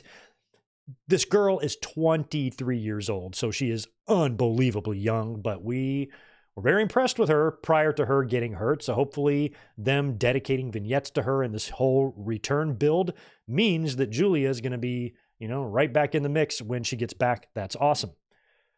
Probably my favorite segment on the show, to be honest, was the one up next, was a promo with Will Ospreay and Tony Schiavone. Ospreay comes down to the ring. He dismisses Tony. I'm about to call out somebody here. I don't want you to get in harm's way. Please get the fuck out. Tony obliges and leaves. And Ospreay wants, of course, Kyle Fletcher to come out. Kyle Fletcher does. And they exchange some words on the mic. This is really good stuff. Fletcher's great. Fletcher is great. I think he's doing great in this role. He's in the Don Callis family, and I think, one of the biggest attributes of a Don Callis family faction member is that you have to be an insufferable douchebag. And Fletcher does it well, real well. And basically says, he gets to the ring first, and it was kind of funny. Ospreay says, hey, if I know you, bruv. I know you better than me. You lived in my house, whatever you got in your pocket, give it to me now or take it out. And Fletcher pulls out the screwdriver, hands it to Ospreay. Ospreay goes to the opposite side of the ring and just tosses it down on the floor, and it sticks straight up in the mat on the outside of the ring. Perfect shot. And then the two get on the mic and they exchange some words. Fletcher wants a match with Ospreay, and Ospreay's like, no problem. Me and you, Full Gear. It's happening. And that match is now set. We have Brian Cage and Lance Archer show up to flank Fletcher there, and Will Ospreay goes, hey, I didn't come alone either, and he gets Hobbs and Mark Davis backing him up. Brawl ensues. This was a lot of fun. They're brawling everywhere. And what they did here in these three segments that I really liked, they had the Ospreay promo with Shivani that led to the confrontation with Fletcher, that led to the 6-person brawl that involved Lance Archer, who was due up next in a Falls Count Anywhere match against Roderick Strong. So as the brawl is kind of ending, Roderick Strong comes out for his match. Lance Archer's already out there, and we get the match. Roddy versus Lance Archer, Falls Count Anywhere. Now, this is going to be Roddy's third match. If he wins this match, he secures himself a match against MJF at Full Gear. If Adam Cole also wins his match later, then it'll be a triple threat. So if both guys can win 3 matches in a row, they will both get matches against MJF. This match spills all the way out into the crowd, where I think Roddy dives onto Archer through a table or something out there in the outside of the ring, or in the arena, through a table to the floor in front of the fans, and Roddy pins Lance Archer and gets the win in the Falls Count Anywhere match, while MJF watches on from his lair with his snifter of cognac or whatever the fuck he's drinking, and he doesn't seem too happy. And the whole thing with Max at his house cutting to him, it just comes off a little bit lame, because he's, in his dumb little suit and his liqueur and his chair and it's dimly lit and the fireplace and all this crap. I'm like, can't you just be backstage watching on the sideways TV like everybody else? So MJF's just watching in his house. And what I liked about this is that after the match, Roddy is in the ring celebrating, and he then gets attacked from behind by Konosuke Takeshita, who's also up next against Adam Cole. So this brings out Adam Cole.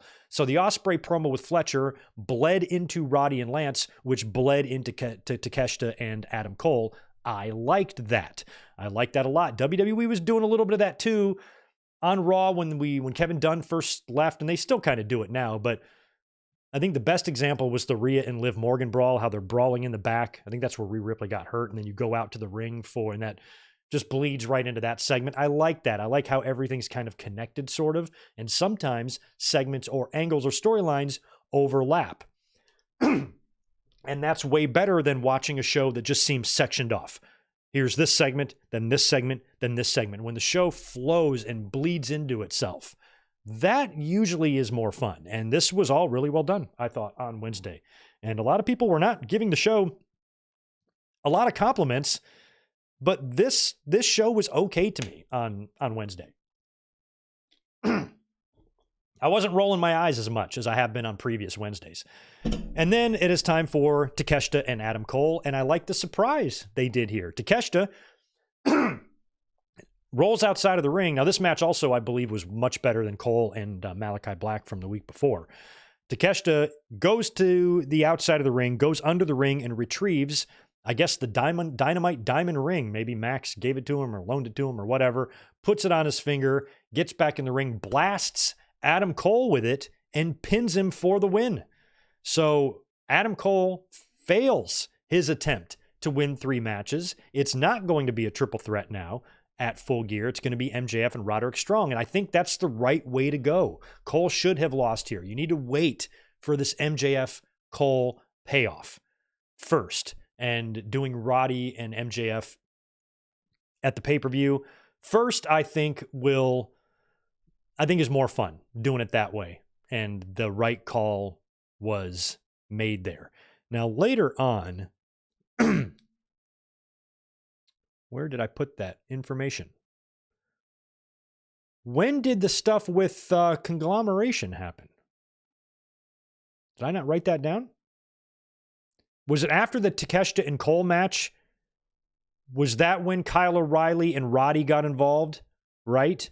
And we kind of had Undisputed Era in the ring, right, following the match? That's right. I think after the match, there was another brawl, and Kyle O'Reilly and Roddy helped Cole run everybody off, and it was the 3 of them there in the ring. So they're kind of teasing. I think Kyle O'Reilly walked off mad, but they are kind of teasing perhaps an Undisputed Era reunion.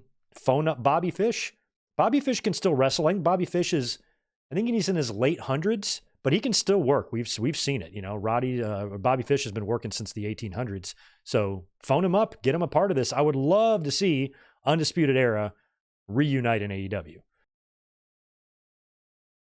But we will see if that happens.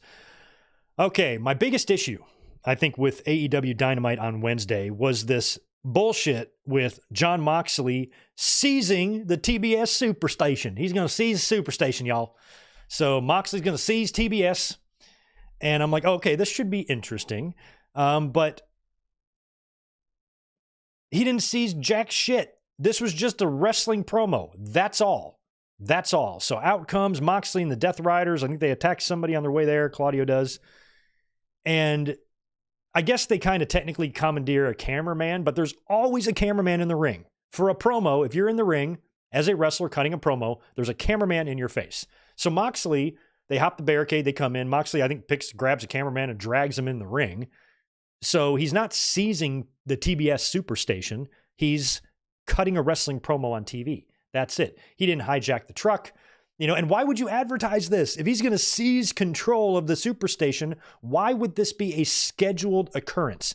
AEW has got to do a better job of explaining why this shit makes sense, because it doesn't. Moxley seized nothing.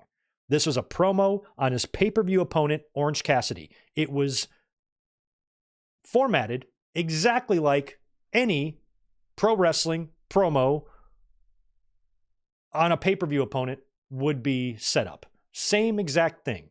It just had this headline attached to it, this attachment to it that Moxley is seizing control. He didn't take the show hostage. The TBS Superstation has seen way worse seizing than this. We've seen people hijack Raw, sit in the middle of the ring, refusing to leave until they get what they want. We've seen wrestlers in the production truck fucking with the lights and stuff. All Moxley did was come to the ring and cut a promo in the middle of the ring. And so that, the promo itself, if Moxley just would have came out and said what he said and did what he did with Orange Cassidy here, then it would be fine. But the fact that they had to advertise this like he's seizing control of television, duh. You didn't seize nothing, man. You seized nothing. You seized dick. Absolute dick. And it's kind of disappointing because this promo or this angle with the Death Riders, it feels like it's losing steam a little bit. They got to give us something here. Now, granted, Orange Cassidy is just Moxley's first opponent on this run here. And when Moxley is cutting his promos, he is still dropping hints, even on Wednesday. And the announce team alluded to this too. They're talking about Moxley doing this because he has no choice. They are still referencing that. So if there is a plan for there to be some end game here, or for a Shane McMahon type figure to be pulling the strings behind the scenes, and that's still to be the big reveal, whenever that is. World's End would be a good place for that. Perfect name for a pay-per-view, The World's End. A McMahon showing up in AEW on the last day of the year on a show called The World's End. Oh my God, what's going to happen in 2025? That would be a great reveal. A lot of people think that Shane McMahon is pretty much off the table, but Moxley, they're still being a little bit cryptic with what the full motivation is here. So if there is still some big reveal to be had, I can be okay with taking your time to get there, especially if you've already got that pegged for World's End. But if this is just Moxley and his faction and they're driving around in trucks and you're trying to all act in all NWO retribution-ish or whatever, it just ain't fitting. They're an awesome faction. I love Moxley and Claudio and Marina Shafir with them is great. As just a faction in a vacuum, they're fine. But this, Death Riders dangerous crew that's going to take over, that everybody should live in fear of, what's going to happen when they cross paths with the Hurt Syndicate? Do you think the Hurt Syndicate is going to live in fear? Do you think Bobby Lashley lives in fear of Wheeler Yuta? I don't either. So at some point, maybe that's what they're building here. Maybe they're building this faction to collide with the Hurt Syndicate at some point. At some point, you got to do the Shield and Wyatt family deal with them. You have to. But everything that Moxley is doing right now, I think we had higher hopes for this because when it started, it felt big. Everything Moxley was saying felt big. Oh shit, they're doing something big here. And they still might be doing that. It's just, it's starting to lose me a little bit when they're doing something. Moxley is seizing TBS and then they just come out and cut a promo. What exactly did you seize? We still went to commercial at the scheduled time. You seized nothing. You prevented nothing. You stopped nothing. This was scheduled. It's not like you came out in the middle of a match in progress, kicked everybody out of there. Then, yeah, you might have seized control temporarily of the Superstation, but you didn't even do that. So I would not have advertised this as Moxley seizes the Superstation. That was super stupid to do that. So that, I think, is where it lost me. Had they not done that and just did this angle or just did this segment on Dynamite, I would maybe speak higher of it. And by the way, the brawl was a lot of fun after that, because Moxley just got in the ring and all he started doing is talking about Orange Cassidy and the match he has against Orange Cassidy at Full Gear, which brought out Orange Cassidy.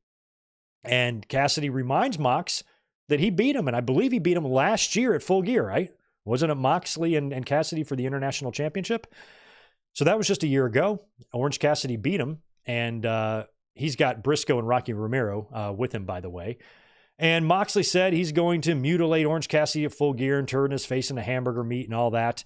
And as Moxley and his crew start to leave, music plays and they start to leave through the crowd, they're in one of those entrance ways on the floor where you get the balcony overhead, and out of nowhere comes Darby Allin on the balcony, dives off, lands on the heels. They start brawling. Cassidy and Rocky and Briscoe get involved, and there's a big brawl with everyone. And then the Death Riders get to the back of the arena. They try to leave and drive away in the pickup truck. Darby shows up and jumps in the truck bed. Claudio gets out of the truck, pulls Darby out of the truck bed, brings him over to the big garage door there and swings him gives him the Cesaro swing right into the door, and then jumps in the truck and they speed off. That was a lot of fun. So I thought the segment was still good. I know you can't do anything too huge here because this match at Full Gear is just going to be Moxley getting his win back against Orange Cassidy. Cassidy won last year. Moxley's being pushed and built as this dominant, unbeatable man with some really, really tough backup who you are going to have to pry that AEW championship from his cold, dead, lifeless fingers. And somebody still might be pulling the strings behind the scenes. I don't think you're going to get any of that revealed here on Moxley's first defense. So maybe you do something major at World's End, Moxley, maybe against Darby at World's End, and maybe that's where you do some sort of a big reveal. That's my guess. Otherwise, you could have Darby beat Moxley at World's End, but then what was the whole point of this angle? We haven't even seen the championship. It's been in the briefcase ever since Moxley won it. There's got to be a reason for that. Otherwise it's very weird behavior for Moxley to suddenly be this way. So I don't know. I'm struggling to make sense of it. And that's why I think that I'm hoping the reason that I'm struggling to make sense of it is because it will make sense in a month. That's a big if. So we will see. How about Britt Baker? She was back in action this week on Dynamite, defeating Penelope Ford. Serena Deeb, after the match, came out to the stage to confront Britt. And Serena's awesome, but didn't get much of a crowd reaction. And then Britt is in the ring looking at her while the camera is on her. And Britt's going, "No one cares. No one cares. No one cares." When literally no one was caring. I mean, I don't know. Maybe that's why Britt is not well liked. I mean, I get Britt, you're going to talk smack to your opponent onto you. So you can say, nobody cares about you. That's not really... No lines are being crossed there, but the way she was the snarky way she was saying it felt more shoot than worked there. So Serena and Britt, I don't know if that's going to be a Full Gear match or not. It might be. They already have quite a lot of matches booked for Full Gear already. We'll run through the card in a second. Oh man, excuse me. We're going to get a great one on Collision tonight. They set this up on Dynamite. Mina Shirakawa and Harley Cameron backstage. Well, I guess it's Mina in an interview with Renee Paquette, and she's got some champagne there. In comes Harley Cameron out of nowhere, grabs the champagne, downs the whole damn thing, and she challenges Mina Shafir for a match tit for tit. Rack 'em up and let the breast woman win. And then Mina goes, "I'll see you Saturday." And then Harley goes, "No, I'll see you Saturday." And they start having a shimmy off, a titty shimmy off, and Renee has to break them up. Stop. Oh, segment of the week. So funny.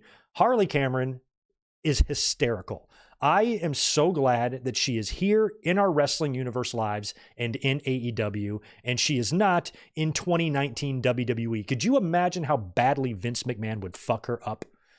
What makes her great is that it looks like she's legitimately allowed to be herself. I feel like she's really like this. And you can always tell sometimes when people start getting over organically, it's because it's kind of their personality. And she is a treat. She is so fun. And I don't know what's going to go on here with this tit for tit match tonight on Collision, but I cannot wait to find out. That was a really, really fun segment. We'll run through the Collision card here in just a second as well. Then we had Swerve Strickland defeating Lio Rush. Jesus, on paper, Lio Rush and Swerve Strickland, this was awesome. Leo's stupidly talented. Swerve, of course, got the win. Big pressure for the win. After the match, MVP and Lashley come out and get on the mic. Swerve accidentally calls, they were in Connecticut. I forgot where they were. It wasn't Stamford, Bridgeport. I think they were in Bridgeport, Connecticut. And Swerve called it Stamford and got booed. So he called it the wrong city. And then Hurt Syndicate, MVP says, one lesson you need to learn is, we got the numbers game or something like that, because it's only Lashley and MVP out there. So Shelton Benjamin comes in from behind, attacks Swerve Strickland. The three of them beat the hell out of him, force Prince Nana to watch, and then attack Prince Nana as well. So Swerve and Nana once again got decimated, and Swerve, of course, is booked in his match against Lashley at Full Gear. And man, the main event, I loved House of Black defeating FTR, and they won with a sleeper hold. Brody King, after Dax Harwood had already had a bunch of kickouts there, resilient kickouts, surviving there at the end of the match, Brody finally just picks him up right in the middle of the ring and slaps a sleeper on him. Takes about 5-10 seconds.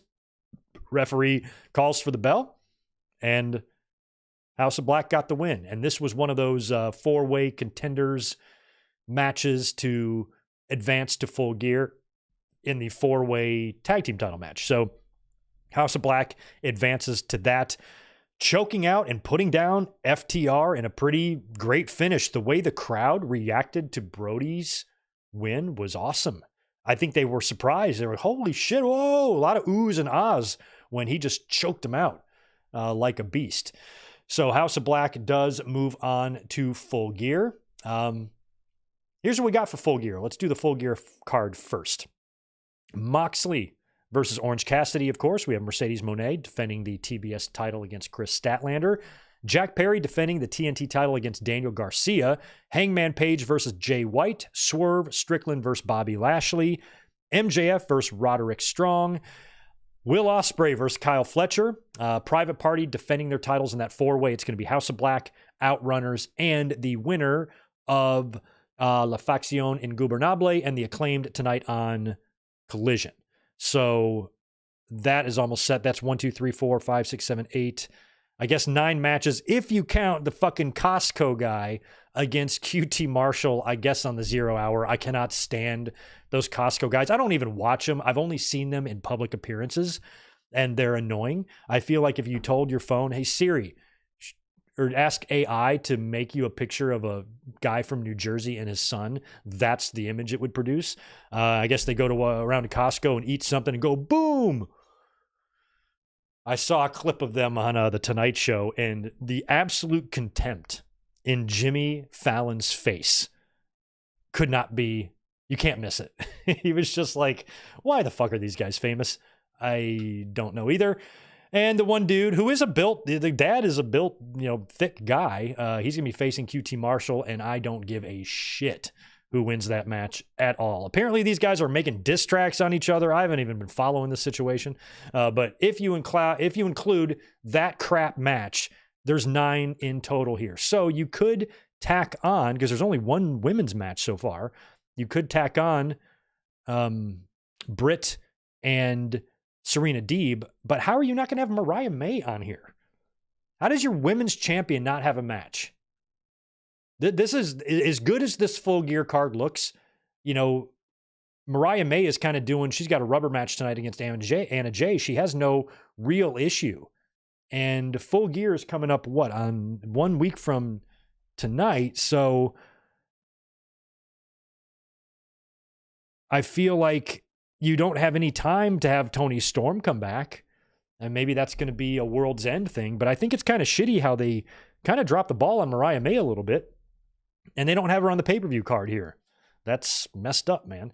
But anyway, here's what we're going to see on Collision. You will see Mariah May tonight. She's defending her AEW Women's Championship against Anna Jay in a no DQ rubber match. So I guess, are they 1-1 here or something? I didn't even realize that. I knew Mariah May beat Anna Jay. I didn't know Anna Jay got another match, though.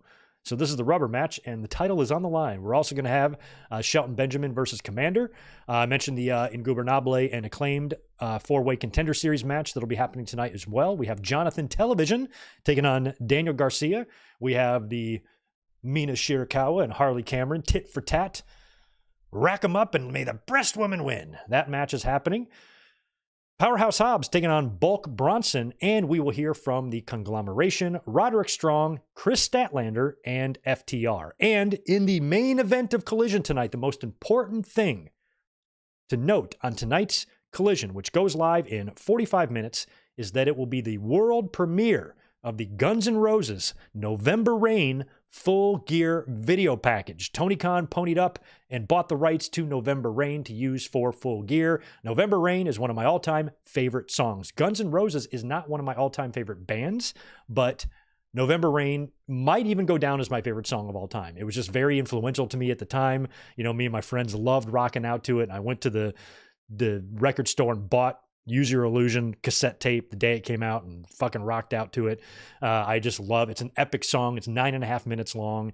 It's so great. Slash rocking out in front of the church and the way he climbs up on the piano at the end. Oh my God. Great shit. One of my all-time favorite songs and favorite music videos of all time. You got Stephanie Seymour and Ricky Rackman and all the Guns N' Roses guys. Axl at his post-wedding ceremony wearing an OPP hat. You can't even make this shit up. It's a great music video, great song, and I cannot wait later on. I'm not going to see it live because I have to go to work in a few minutes, but I cannot wait to watch the Guns N' Roses November Rain music video tonight. They will be debuting that. Right on, and that is pretty much the end of my notes there for this week. I'm so glad we made it through in time. Go back to the chat. Hey, we got Mr. Santi Zap. What's up, Mr. Sir? Good to see you. People wanted the miracle comeback. That's something wrestling can actually provide. I think you're talking about the Mike Tyson fight, and that was one of the points I was making earlier on in the episode, is that wrestling does it better. You know, we can script drama better. You know, even if they try to fix these fights, you know, wrestling just does it better.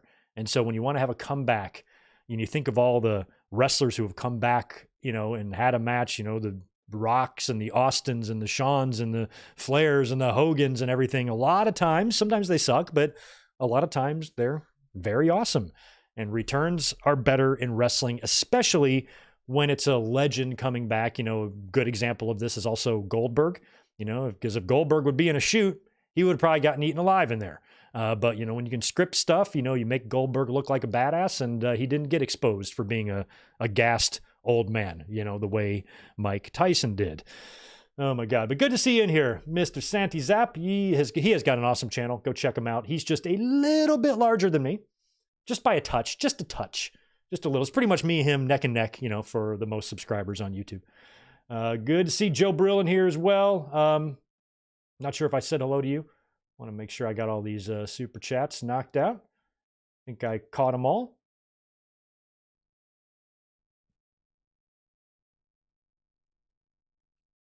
Yeah, Rodrigo, that's my point. I don't think Anna Jay or Mariah May is going to face anybody at Full Gear. I feel like Toni Storm will be back here soon and probably pick that whole thing back up. I just think it's disappointing the way they just cooled her off until then. Why couldn't they keep Mariah rolling with great shit to do until Toni Storm comes back? The minute she won the title, she's been on TV a little bit, had some promos, a couple of TV matches and whatnot, but I would have stuck her in another angle, another feud with somebody other than Anna Jay.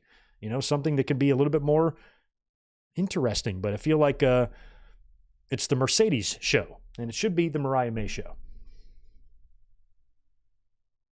That'd be a match I'd like to see, Mariah May and Mercedes Moné.